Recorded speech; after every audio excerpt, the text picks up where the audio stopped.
June 23rd, 2013. I'm going to talk about 1987. I talked about 87 before. That's the year that we moved back from Washington to Minnesota. And the reason I talk about it today is that we went to the north side of Minneapolis today to pick up a coffee maker. And I was passing through Edina and actually went through St. Louis Park and then Edina and then crossed over into Minneapolis there on the south side.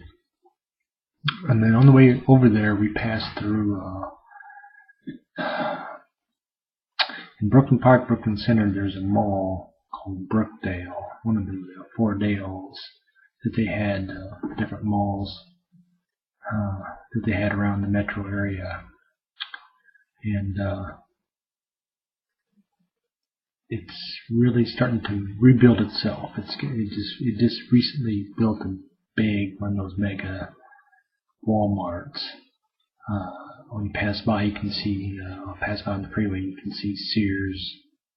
Sears is still there, and I think there's like a restaurant kind of south of it. There used to be a big mall there, and it went into slight decline, and when they built the Mall of America, a lot of the malls suffered because everybody just goes to the big mall.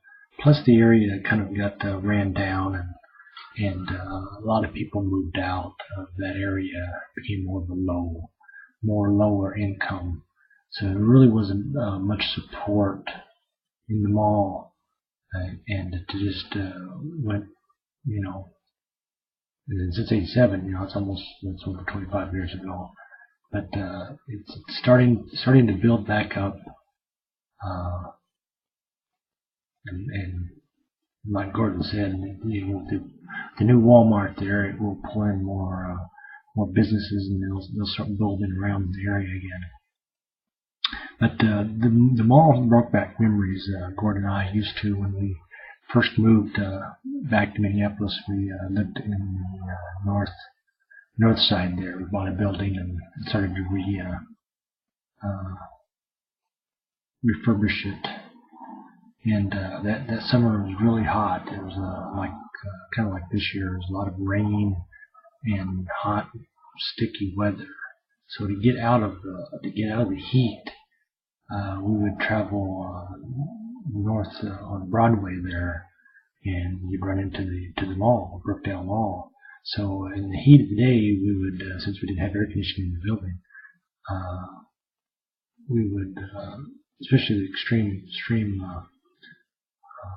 heat, then we'd go to the mall and relax and get out of the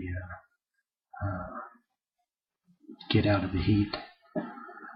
I remember, because I was delivering phone books at the time, and delivered a lot of the lower, surgery out in the low income, nobody wanted to do areas, and worked around where we lived and north toward the mall there. So when we was out delivering, then we could stop and stop in the mall and relax.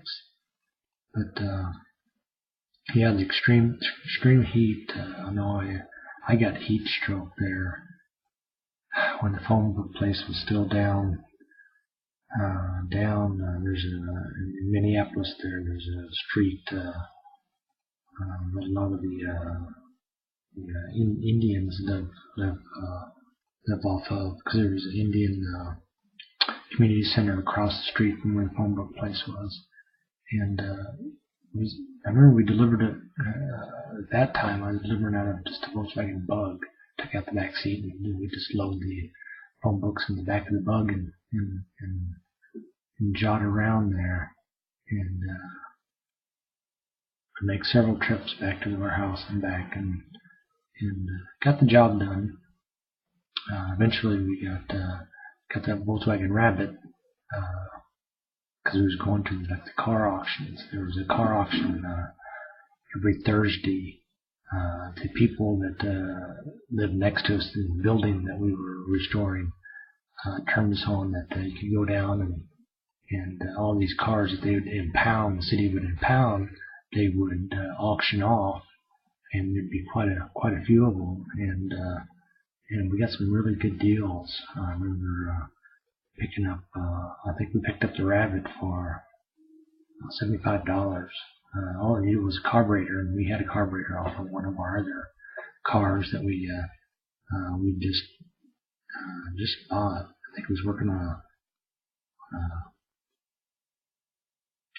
bus or a bug, and bought the Rabbit, and it was quite a go-getter. We had a lot of cars we delivered out of. Just thinking about that. One of the Omni Horizons. Remember we took out the back seat and there was just so much room. But we really got another thing I was talking about today. Striking up memories is that we had a station wagon. One of the earlier Chrysler had a series of what they called the K series. They had the K cars and the K wagon. When Iacocca took over Chrysler, he rebuilt the company because they was in dire straits, and he came in and turned that company around. And one of his cars, Iacocca, was one that helped in the early years help produce the. I want to say he helped produce the Mustang. So he had a good history working on cars and making decent cars. So he introduced the K car because it was just reasonable. And I remember how we got introduced to it is that there was I was traveling up one of the Central in I remember which car it was. I want to say it was the Rabbit. Anyway, it was in one of the cars, and then some drunk had jumped the center median and had hit three cars in front of me. But there's the chain reaction because everything came to a complete stop. There's just no way. As soon as I seen what was going on, I tried to pull myself into the curb to slow down. But just couldn't do it and slammed into the back of the car in front of me. So since it was their fault, we told them we were out, because the car was damaged, that we needed transportation. So they forked up, the insurance company forked up rental, so we could go rent a car for that week until we got a settlement.